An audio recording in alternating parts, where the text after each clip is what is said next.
cool. Hey, camera. All right, Shinji. I've been trying to get you in that seat for a long time. Good. I'm excited that How you're are here you? today. I am good, and it was so much fun meeting your family earlier. I've been watching them grow up. One of the beauties of Facebook is getting to see your friends' family grow up when you don't get to hang out. Sitting here with a longtime friend of mine, Shinji. Why don't you tell everybody how we met? Hi, everybody. My name is Shinji. Benny and I met back in 2015. Yep. 2015 or 16, after I came back from Japan assignment, and I made the commitment to do the public speech. Yep. In Japanese and in English. Sorry for my sweet Japanese accent, but It's okay. yeah, I think I Googled it, then looking for the trainer, and here we go. I just got a random email from this half-broken English, half-Japanese English that said, hey, I'm trying to make a presentation because I'm flying airplanes and I'm a blind pilot. And I was wondering if you could help me do my presentation. And I thought, what? Yeah. In the hell is Exactly. that? That's the starting point. We met at the Bothell Library, and I sat in the audience of one, and you did your presentation for me. Yep. And that was the beginning. That's right. And that was the beginning. Yeah, it was fantastic to learn your story. So that's what I want you to be here for, is to share everybody with your story. So appreciate it. Give me a little bit of your story. So I'm gonna premise by saying that you wanted to be a pilot when you were young.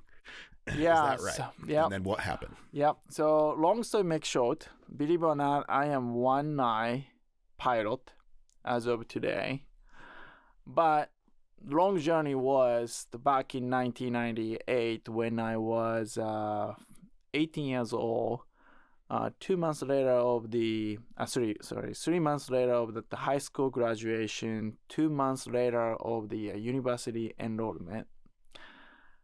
Well, Mr. A ran over me at the intersection. The good news for Shinji was that day became my first solo flight from motorcycle to the ground. Of course. Okay, I get you. Shinji doesn't have the wing. That's right. So, Earth pulled me towards to the surface, and I hit it my head so hard. I got a brain contusion, front right, back left. And that was a 50-50 chance either I'm going to die or becoming the vegetable. Yeah. Yeah. Then somehow, God, Buddha, or whoever said, no, you cannot come to the hell yet. You need to be there. So I survived, but consequence was so significant because the impact was so significant to cut it off my right side optic nerve. So therefore, as you remember, this eyeball is my eyeball, right? And it is moving, up, down, left and right or wherever. But if I do this, blackout. I don't see anything. I don't feel anything. It's just blind. So your right eye doesn't work at all. This side is completely blind. Even it's moving, left and right, up and down. So with this physical, condition called the handicap in Japan, so I automatically disqualified to becoming a pilot and to be ordinary citizen. In other words, because of the handicap, fortunately as of today, some people believes that he or she cannot do such as things because he or she has the disability. So now that you're disabled, you're not an equal to everybody else. Is that what you're saying? And that's, do you feel that that's still part of the culture of Japan? Yep. Unfortunately, nowadays we are talking about diversity, things like that, right? So compared to, back in 1998 and today, it's much, much better conditions. However, that those type of stereotype towards to the minority people. I noticed when I was in Japan that there were not very many wheelchairs. Exactly. That people are still when they have a disability or handicap, that they're either institutionalized or marginalized, where they're not really out in public as much. Yeah. I did notice that too, because I've been to Japan several times. Well, what brought you to the United States? If I can talk about a little bit of, before I moved to the United please. States, I pretty much about to give it up in my life, which is the committing suicide. Jumping to the train is the famous way to kill yourself in Japan. Because of your disability now? Disability. And because of my disability, being a one eye, lots of people, lots of adults told me lots of negative things. Wow. So I thought that, am I worth to be in this world, right? Because not only one person, 2, 10, 20, 30, they were actually telling you that you weren't worth what you would have been because you were now disabled. Yep. Isn't that amazing? That's their mindset, isn't it? Exactly. So that's why I thought, this is it. I need to die. I mean, we were joking before about the fact that they make really thick windows in the hospital so you couldn't break the window and jump out. And we were laughing about it, but it's sad. Thank you very much, Dad. So exactly, right? Because I wanted to be a pilot, but people saying that you cannot be a pilot, you cannot get a job, you cannot get married, therefore your life is going to be miserable. So my mindset was 18 years old. Right. Oh my goodness. I need to give it up. So therefore, I'm trying to break through that hospital window, but the hospital window was like this thick, 1 or 2 inch, right. And there's no way to break through. Same as the exit way, there was huge fence. There's no way to jump out. So it's an interesting place to be that dark, isn't it? Yeah. When you don't feel like there's anywhere to go. Yeah. Did you have anybody in Japan as a support for you that did have a positive, it's going to be okay? How did you get out of that funk? Of course, my parents, families, uncle, aunts, but I have 2 important people in my life, which is Godo, my high school buddy, and high school teacher, Mr. Ueno. The Godo was my best buddy when I was, he and I used to play Japanese drum together. We went to a national championship, we won the national champion game, things like that. We are really strong, buddy. And he had a dream. His dream was becoming the airline mechanic. But beyond that, his dream was, I want to be airline mechanic, and I will fix your airplane, Shinji. You fly all over the place, and after you land, I will fix your airplane. That's my dream. It was something, right? That's amazing. But that was, we discussed a lot for 3 years because he and I stayed in a dormitory.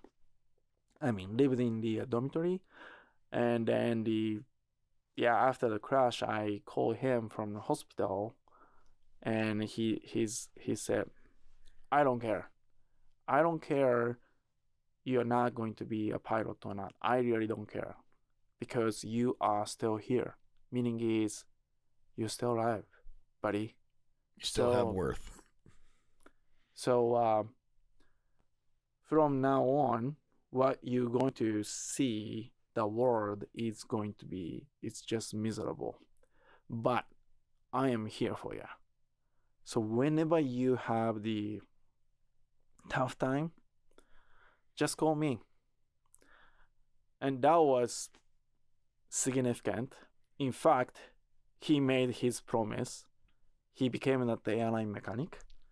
And believe it or not, he's now fixing the airplane I make in Seattle here. Right? So that's great. There's a message about goal setting there, but we won't get into it. Yeah. But the second person was the Ueno sensei. Mr.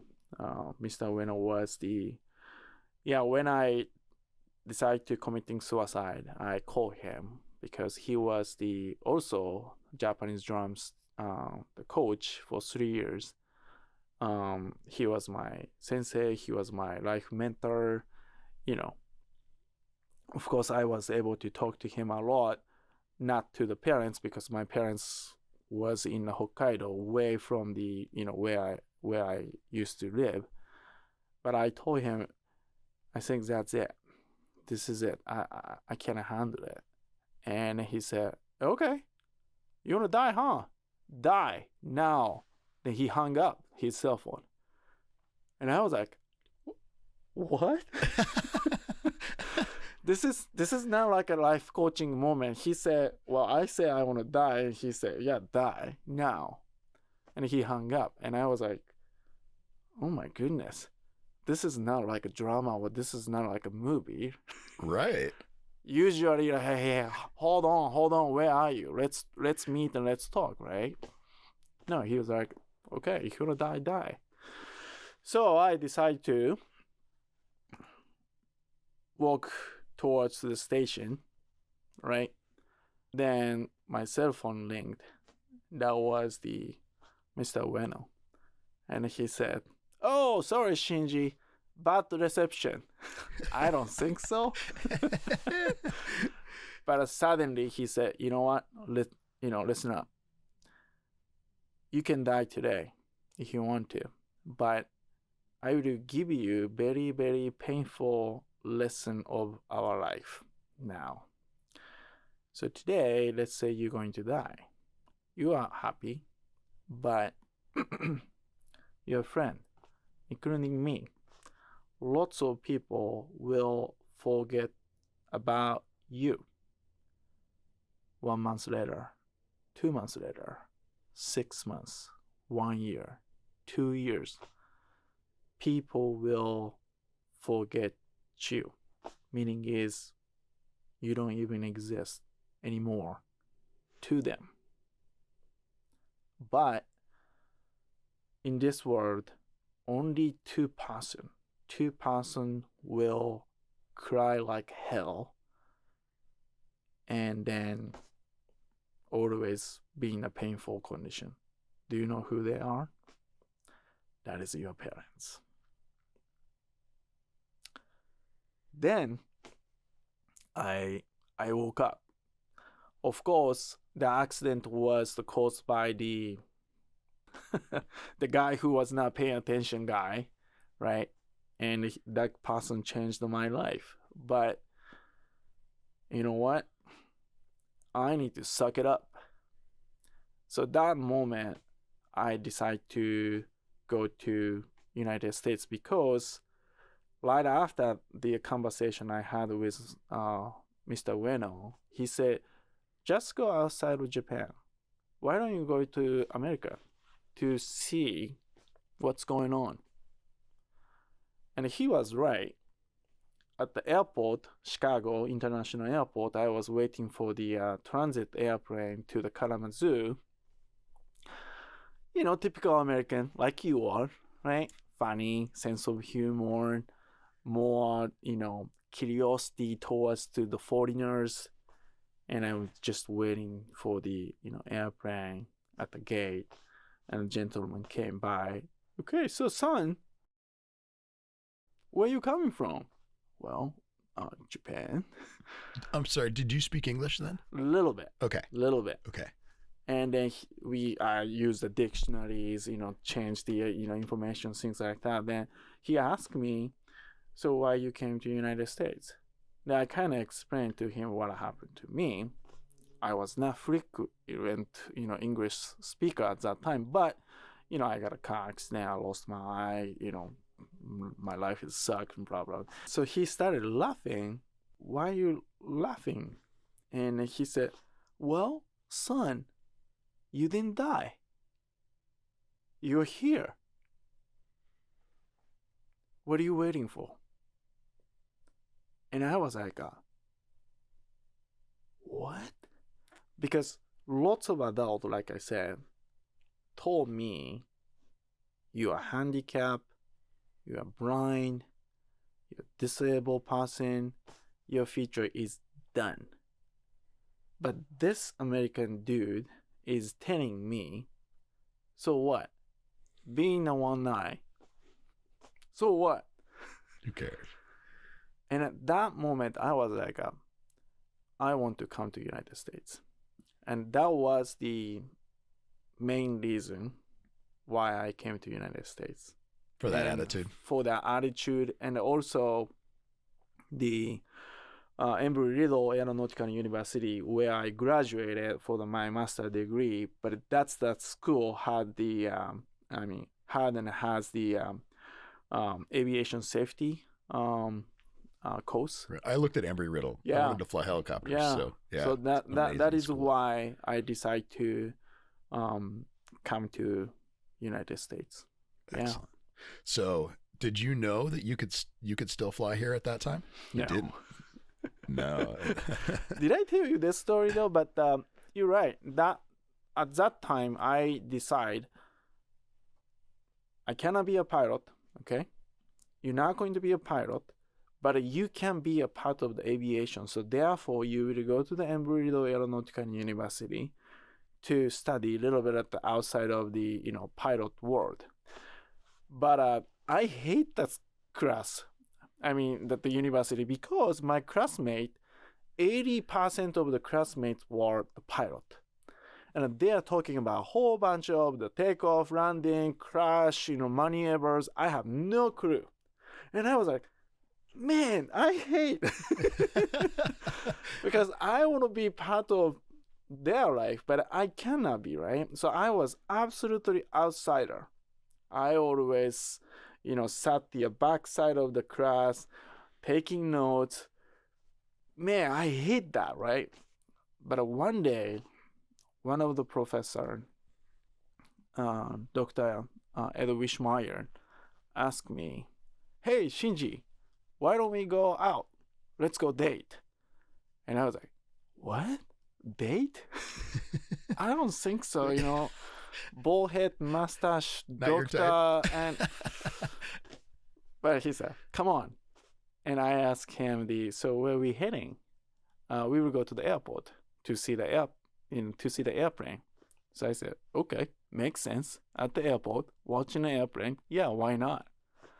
But where he took me was not airport terminal. That was his hangar. And he opened up his hangar, and there was bright yellow Cessna was sitting. And Ed asked me, "Okay, so let's put the airplane outside, and you jump it on the left seat." And I said, "What? I thought we see the airplane only." And he said, "It's okay, just jump on it." And he put in the seat belt. He started the engine, starting taxiing, and we are on the runway. And he said, "Are you ready, Shinji?" I said, "What?" Then he put the full throttle, and he said, "Hey, Shinji, hold the yoke." And I was holding the yoke. And we took off. And I was just screaming, yelling, "Oh my goodness, I'm flying!" Right? That was maybe 20, 30 minutes flight. After landing, shutting down, it asked me the very, very important question. "So, Shinji, you flew. I didn't know anything. You flew. Why you are not becoming a pilot?" And he knew I'm 1'9". Right. Yeah. And he knew all my background. And I was about to say something, but he said, "Are you trying to say being a 1'9" is good enough excuse not to becoming a pilot?" Oh my goodness, right? He opens up the whole Pandora, because I want to be a pilot. I want to be the classmate like I said. Yes. But I can. Lots of people, lots of adults told me that it's impossible. And he emphasized that, "Okay, Shinji, in our life, there are two important elements. Having right information, do whatever you want to do, because you can be a pilot." here's a person who's one eye, and he is flying in this country. The big difference between you and him is he is just old. That's it. That's it. And then right after that, I made a call to Mike. In fact, Mike. He said, yeah, Ed told me your background. And then you're one eye. Okay. So what? What are you waiting for? You actually got to choose. Yep.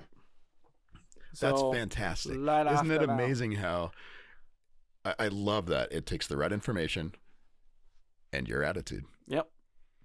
And at that point, you decided you were going to be a pilot. Yep.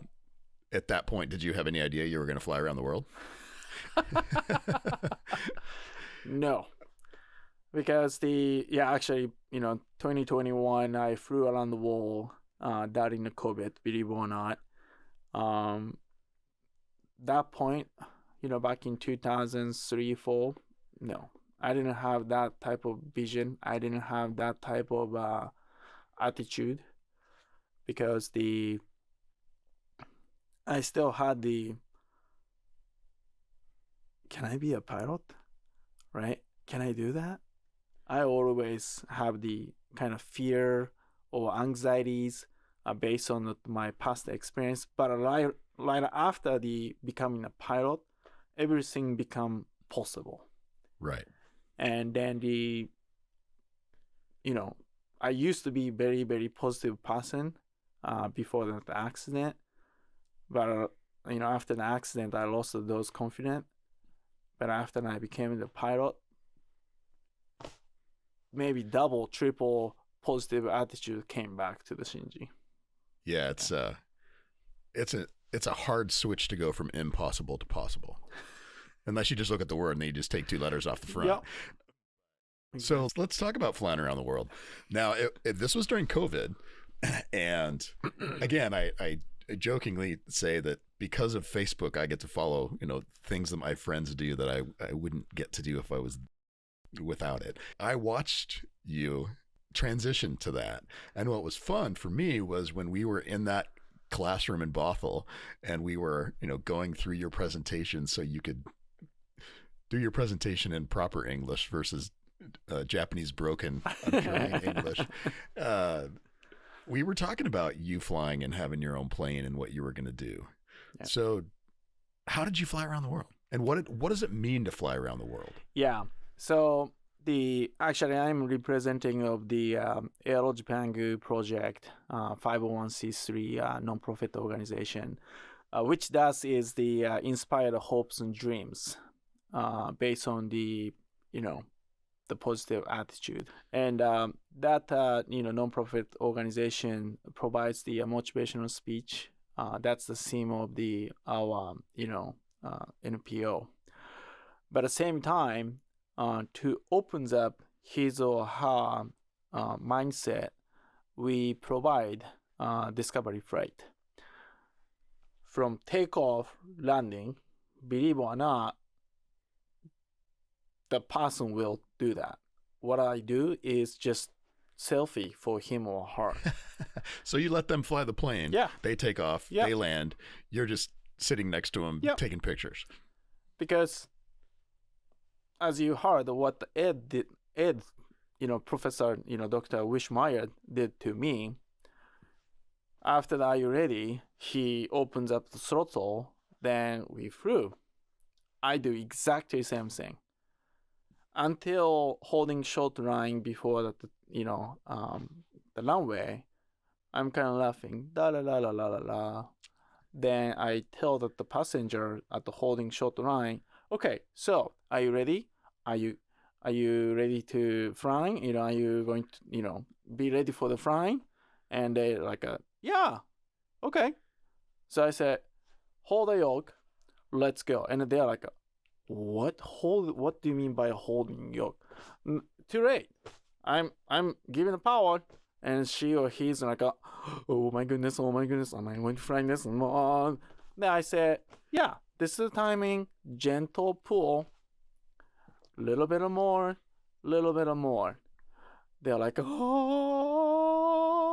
I'm flying. Yeah, you are flying. I am not doing anything. So Right? you're giving them the same experience that you got from your So instructor. that people will realize that what people can do. Because your mindset, your brain is telling you, Barry, you know what? You cannot do it. Shinji, no, you cannot do it. No, Right. no, you cannot do it. But guess what? You can do it. So Yeah. that's the kind of theme of the, and a commitment we have to the public at the nonprofit organization. So I combine those presentation and the flying experience into the Fly Around the Wall. Back in 2017, made that personal commitment. I'm going to fly around the wall. Then we'll send this message to the public. Unfortunately, 2017, my dad passed away because of the unexpected cancer.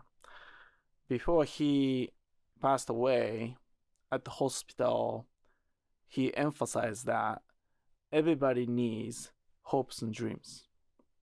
Shinji, you are my hope and dream. You overcame everything. Discrimination, anxieties. Now you are a pilot making an airplane from the United States to the world. Guess what? You're going to meet as many as people and tell your story, what they can do. I'm not talking about they need to be the pilot. No. What you done is pretty much everybody has the capability to do such a crazy thing, to make something happen. So I am counting on you. So son, fly the world. That was the kind of will I got from him. And then I had a personal commitment. Therefore, I combined those two, made a whole 3 years plan to execute to fly around the world. Unfortunately, 2020, COVID started. Therefore, I postponed to the next year, 2021. But at the same time, as you remember, the world was shutting down. Right. People are looking for the strong, positive story. So I talked to my wife, and she said, I think this is it. You have to do it. And, so with the world shut down, that changed your flight plan and how you could do this, because airports were shut down and you couldn't get fuel. And Yep. so you had to commit a completely different style of flight plan to Yep. try and fly the world during COVID. Yep, right? exactly. So I do not know. I hope FAA people is now listening to the podcast system, radio show. But yeah, unfortunately, somehow we didn't get the ferry tank. So ferry tank does carry the additional fuel to fly the longer distance. They didn't allow me to use it. Still, as of today, I didn't have the good reason. But they said no. So I said, okay, I'm good citizen. I'm good taxpayer, right? So I said, yes, sir. I'm not going to use it. So I researched how I can do that. Then luckily, in the past, some people did the fly around the world by using a much, much smaller airplane. So I studied those, history data. Then I made okay, this is doable. However, after Egypt and on, every day the flight plan was changing because, like a UAE, the Bangladesh, and a whole bunch of countries starting shutting down their border. Right, because of COVID. So even in the sky, I want to cross their country. They say no, you cannot fly over, or you cannot come into our country to get the additional gas. Okay, so what are we going to do, right? So it took 43 days to circumnavigate from the Seattle, the Plainfield, Washington to the Plainfield, actually Hobby Field to the Washington states. It took the 43 days, but the half of the flight was the everyday changing the flight, waiting for the permission. Yeah, that was crazy. Wow. So how many countries did you visit? 18 countries. 18 countries I visited. Original plan was only 12 countries, but to get the additional gas, 6 countries I stopped by more. How many miles did you fly? Well, amount of the fly around the wall. So I don't know. I have the data somewhere. I don't remember. What is it, 27,000 miles around? Yeah, somewhere there. Yeah. Wow. So were you able to, when you landed, because of COVID, was there media exposure? I mean, did people know you were doing this when you landed in, wherever it was, some random country? Did they know you were coming? Yeah, it's kind of yes and no. Okay. So the France and Greece, Egypt, they did the significant kind of welcoming the event. In fact, Egypt, I was on the TV show. Oh, that's great. But ironically, the only Japan gave me the finger. Really? Go figure. Yeah, because you just proved them wrong and everything that they had told you when you first had your crash. Yeah, unfortunately, Japan at that time, they just started the vaccination to elder people. And they didn't know anything about the effect of positive effect of the vaccinations. They didn't believe in none of the PCR test result. So actually, at that time, I was the 200% the COVID-free person because I had 2 vaccinations already. Every 3 days, I was doing a PCR. Oh wow! So probably I was the cleanest, citizen globally, but they said no. So they didn't let you fly into Japan? I flew into the Japan, but as soon as I get the gas, get out from Japan. You had to leave. Really, that is amazing to me. So it's kind of sad. It's funny and sad, very sad actually. So at that time, my mom was cancer. Decide to fly into Japan because that's going to be last chance to her. Last chance to see her. And then, distance was like this. 5 feet. Between us, there is a security fence. So I did maybe you saw the picture. I did see the picture, selfie. I took the picture behind a fence. Then I can see that my mom was holding my father's pictures. Yeah.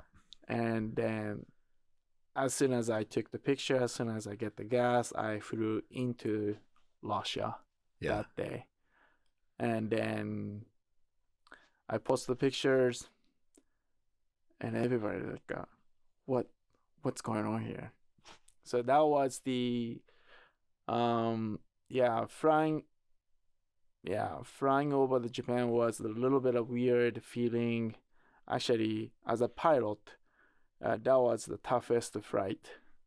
Emotional. A level of emotion that you probably weren't prepared for. Yeah.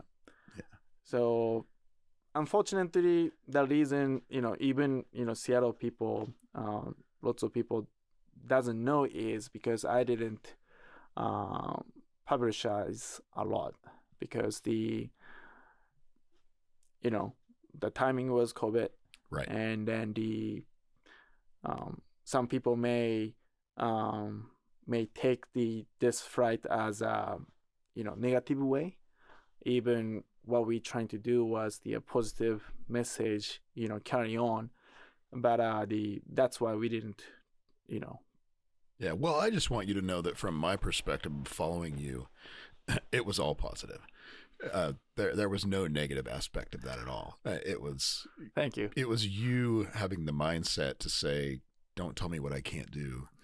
I'm going to go fly around the world, and I'm a one-eyed blind pilot, which just freaks people out in itself because they're like, wait, what is a blind pilot? I mean, that's like a joke, Exactly. So sometimes, I mean, now you're a flight instructor. Yeah. So, that makes me laugh even more, at Harvey Field, which is awesome because I just went skydiving there last year. Yep. And I saw that. I was watching your video and went, hey, I've actually parked in front of your hangar before to watch skydivers jump out. So, here you are, a flight instructor. And since you and I first met, you've now got, you're married. Your wife was still in Japan when we met because she was waiting for her visa. Isn't that right? Yeah. And now you got 3 kids. So your kids, they're still young, but they've flown. I've seen pictures of them in your airplane. So do they know what you've done? Does your oldest have an idea of at this point? And how old? Yeah, I have the 3 kids. Tsubasa, son is 6 years old. He's 6, so he's old enough to get dad's pretty cool. And Sana is the 3. Sky is the 9 months. So those 2 daughters, they have no clue what I've done. Yeah, well, they're young. So in terms of how much our son is understanding the flew around the world, probably he doesn't know the size of Earth. Right. He's 6. Yeah. But I think eventually, they will understand what their dad did back in 2021 during the COVID. To me, that's enough. Oh, yeah. Because eventually they will face the obstacle, and then they will be silent, and they will not talk to me or my wife. But eventually, they will open up. They may talk to me or my wife, but at the same time, they will see the fact of what their dad did it. Oh yeah, they will. It's fun. My twins are almost 19. Yeah, boy-girl twins, and it was so much fun watching them grow up to see disability as just a part of their lives, not as something negative. Yep.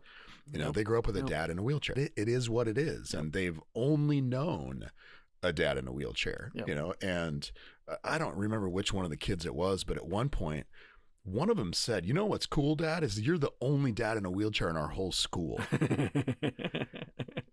And they were taking it as a point of pride, that they were the only ones that had a dad in a wheelchair. Yep. And they were proud of that. And I looked over at my wife, Emily, and was like, that's right. I'm cool. Because they'll see you not as the inspiration that you are to so many, but they'll just see you as dad. And you know what? You're normal to them. They don't see that disability that when you first got hurt, other people saw. And that's pretty awesome to see that. Yep. You brought something up because I want you to talk about drum corps for a minute. It has nothing to do with flying. I've seen video of you doing drum corps, and it is a theatrical performance. Yep. How did you get into it, for one, and what exactly is it so people can visualize you standing up there, jumping up and down with these huge drums in front of you? Like I said, I used to play the Japanese drums. So typically, Japanese drums is the equipment to communicate to, God or Buddha. Those equipment, long time ago, they've been using it.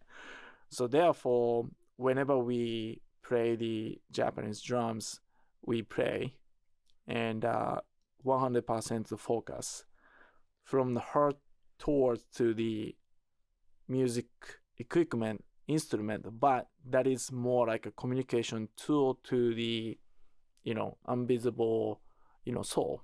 It's mental sports, and that is the the physical sports too, and also team building, because if someone is not you're focusing on the plane, yeah, it's going to be out of control, right? And that's why, yeah, that experience also giving me the lots of good attitude towards to the something.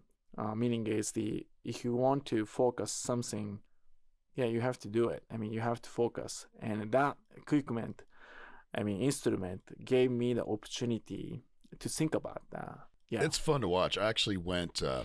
I love sumo, so sumo is one of my favorite sports. And we went to sumo here in Seattle, and they had a drum corps. Yep. And I just was thinking of you as one of the guys was jumping up and down and bouncing around, and just it was really fun to see. If anybody gets a chance to see drum corps, Japanese drum corps, it is truly fun to watch. Yeah. So I'm gonna flip the channel here again now and talk about something else. So this was great. We've been friends for a long time, and my son Gavin was in aviation school at his high school, so our aviation class. So it's super cool. They didn't have this fun stuff when we were kids. He gets to take aviation, and he came home one day and, Dad, we had the coolest speaker today, because he knows that I'm a public speaker, and it's what I've done for years. He goes, this guy came in and he flew around the world, and he's only got one eye. I went, are you talking about Shinji?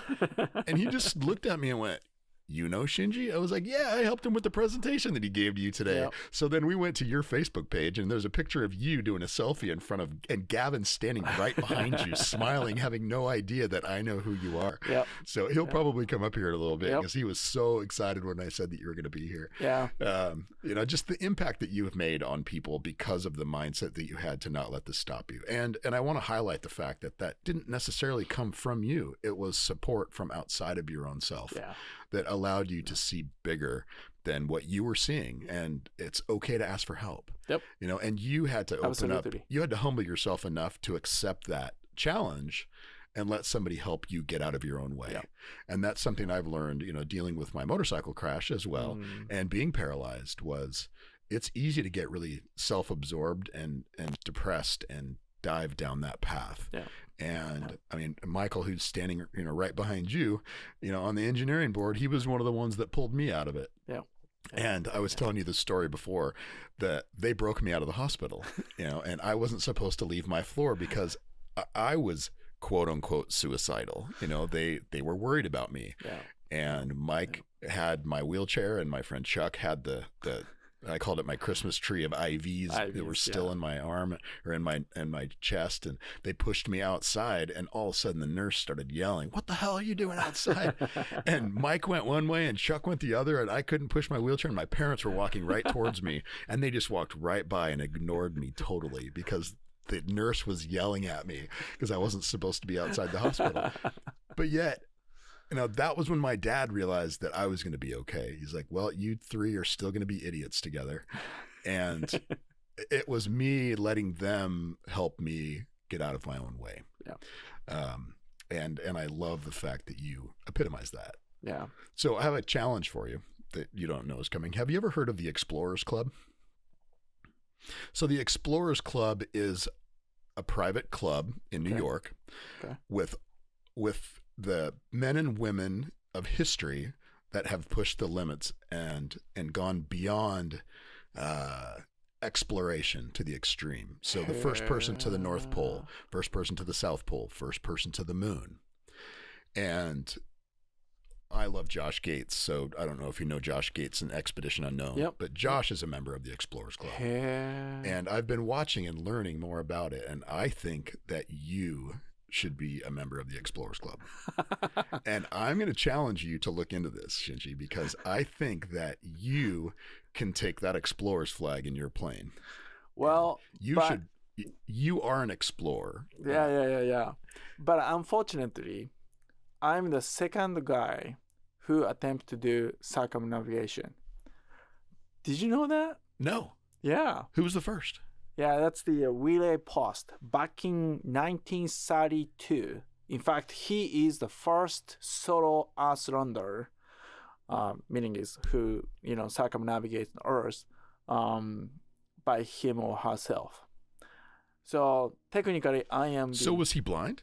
He was blind. Oh. Yeah. So I think I cannot join the club then Oh, because I think there may still be second class. I mean, second place is I don't still know. included. You know, I haven't researched it that much. I think you should still look into it. But I think in terms of during the COVID, to do the circumnavigation, single eye, single pilot, probably I can apply that, I guess. I'm going to make a call. I'm going to find out for you.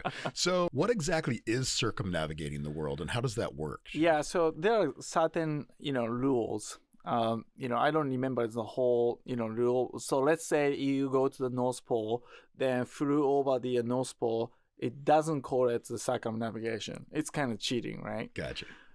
You don't need to fly along to the, the center of the Earth, So you don't have to fly around the equator. No, not equator. To do that. Okay. No.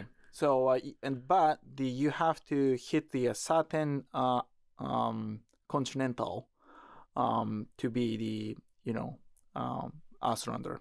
So that's we call it. Then if you go to I think earthrounder.com, that there is the organization to set it up, the specific rule, guidance, things like that. So somebody couldn't just fly around and say, hey, I flew around the world. You actually have to go through a specific series of either countries or continents or, wow, that's really interesting. Yeah. So did you get it certified? I mean, when it was done and you finished it, because I watched it all on Facebook. I mean, it was like the Guinness Book of World Records that says, hey, I got this. Well, I don't have a record of the, you are the circumnavigator. But if you go to the earthrounder.com, the website, there are about 142 or 44 as of today, single, one pilot flew around the world, any type of that, airplane. You can see that. Yeah. Got it. So I think yours still has an asterisk, the fact that you have one eye, even if you were the second. I'm still pushing for the Explorers Club. Okay, so I want to bring Boeing up. You've been a longtime employee of Boeing, and if I remember right, they've been super supportive of you doing these adventures. Is that right? It's yes and no. Okay. But in terms of the support I got was my coworkers, whole bunch of the people support me. My former managers, my teammate. Since we are the 501c3 nonprofit organization, they use the matching program to donate the money to our organization. Yes, yeah. But at that time, company was not interested in terms of the fly around the world, believe it or not. But after the fact, they're like, what? What have you done? Then Boeing public relationship contacted me to display my airplane Lucy at the Boeing employee family day because they loved the story. And unfortunately, like I said, I didn't show off before I left Seattle. Even I came back, I didn't put the huge news stuff. That's why lots of the Boeing employee didn't know anything about my mission flight.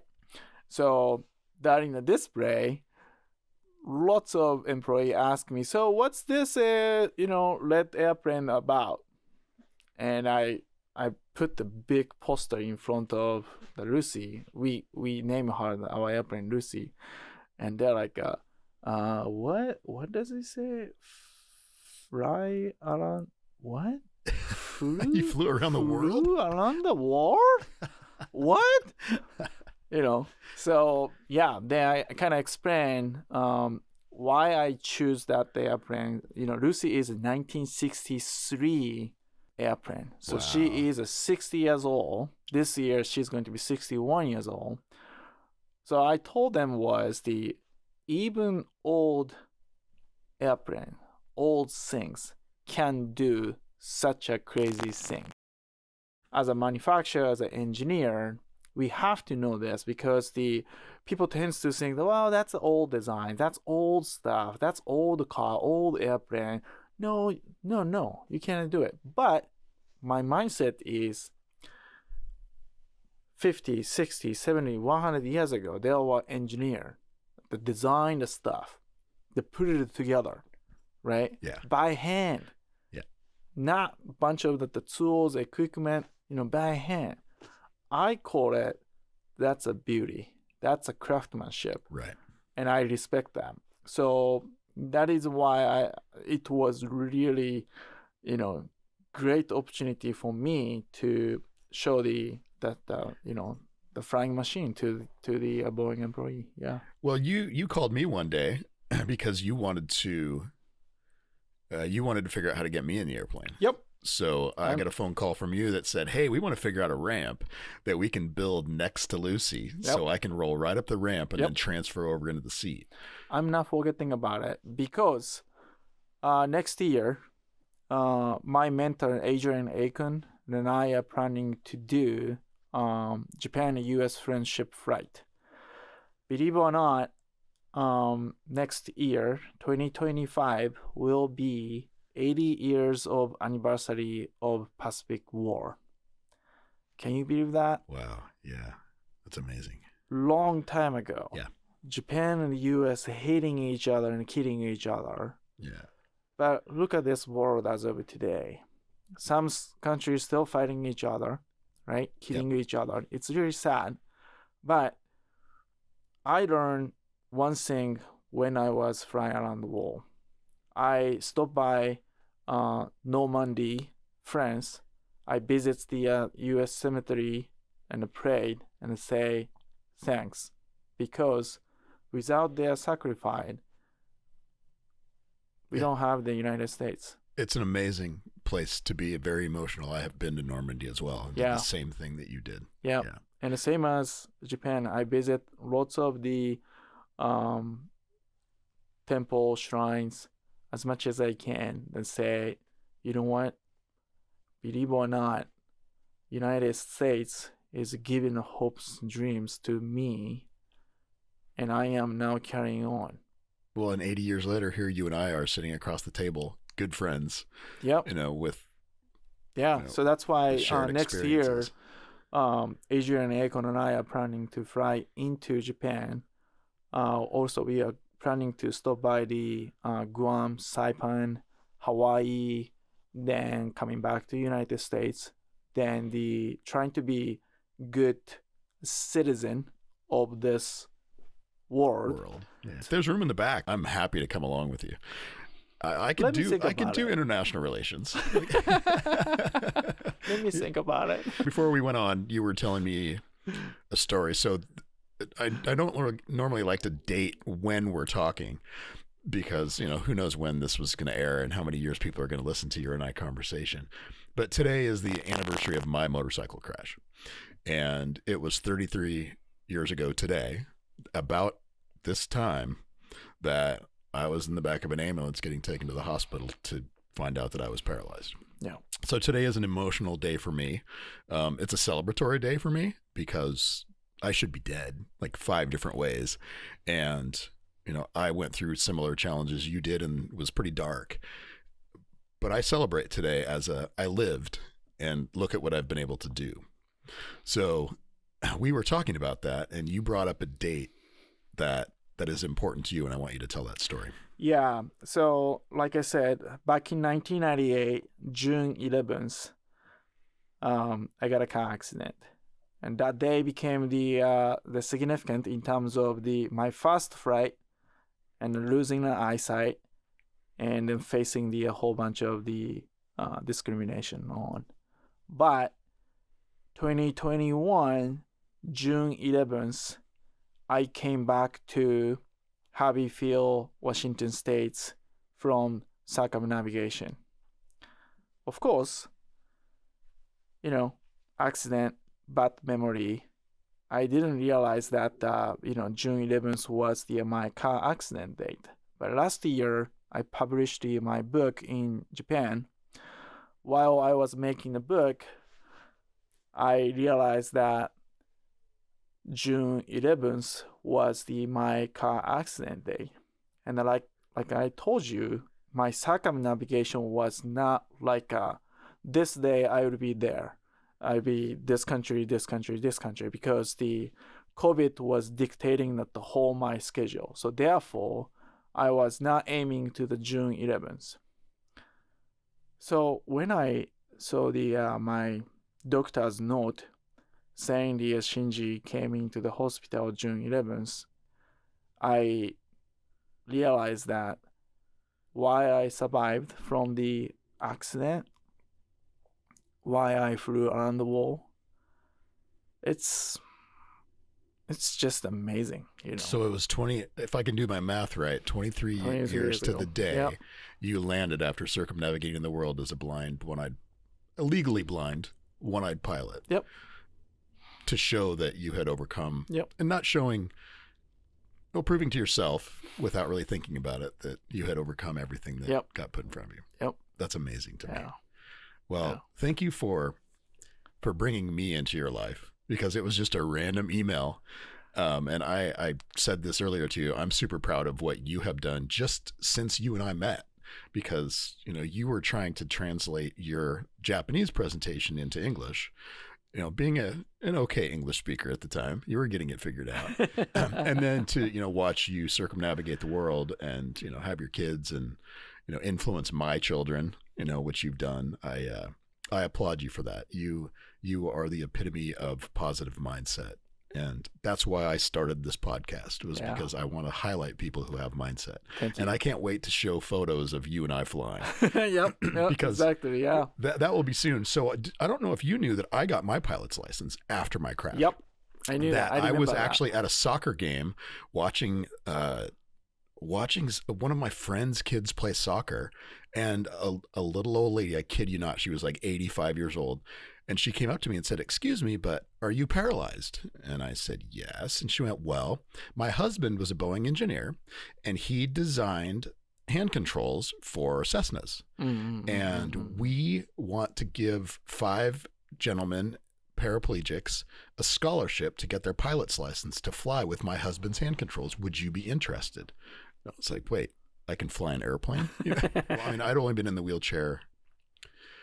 It had probably been about 5 years or so. And I went, "Yeah, I want to learn how to fly airplanes." Yeah. Are you kidding? So I went down to Boeing Field at this company called Wings Aloft, and I went to flight school, and they had to carry me up a flight of stairs because the school was up at the top of the building. Yep. So every day I'd get there, and this group of guys would pick me up in my wheelchair and pack me up the stairs, and I got my pilot's license. Wow. And learn how to fly airplanes with my hands. Yep.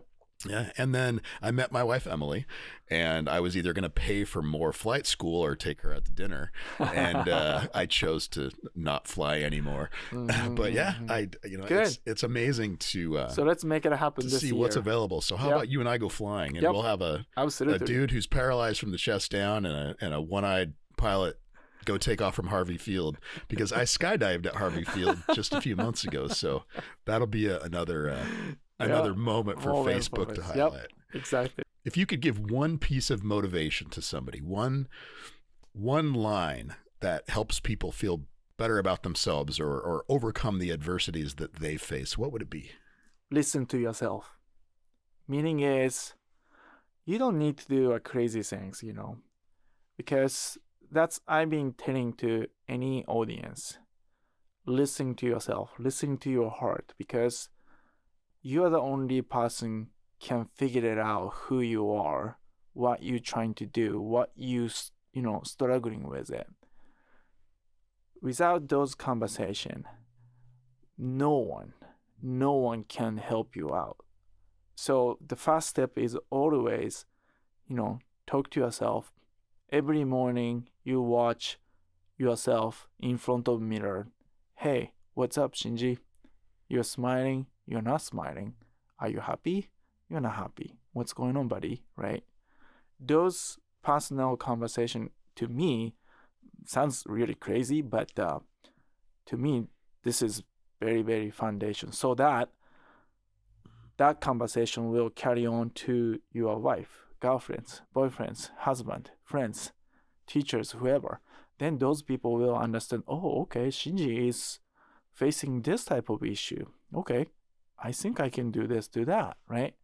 Those conversation is going to be the, I strongly believe, the first step to do anything and or to achieve anything. That's how I see it. That's the one thing that we can truly control is our own thoughts. Yep. Yeah, and I believe that. I know that everybody else can do things, but it's us that controls our thoughts. Yep. Fantastic. So, last question for you. Yes, sir. What is your favorite dessert? Favorite dessert? Yes. I don't know. Maybe my wife's cake. Ooh, okay. What kind of cake? She makes a whole bunch of, the kids love chocolate, so maybe chocolate cake. But she loves to do the bakery too. So I love her, bread. It's like, So your wife's food. Nice. Yeah. I like that. We might have to. Yep. So much. Thanks, this sir. has been so fun flying with you. Thank you. Appreciate it.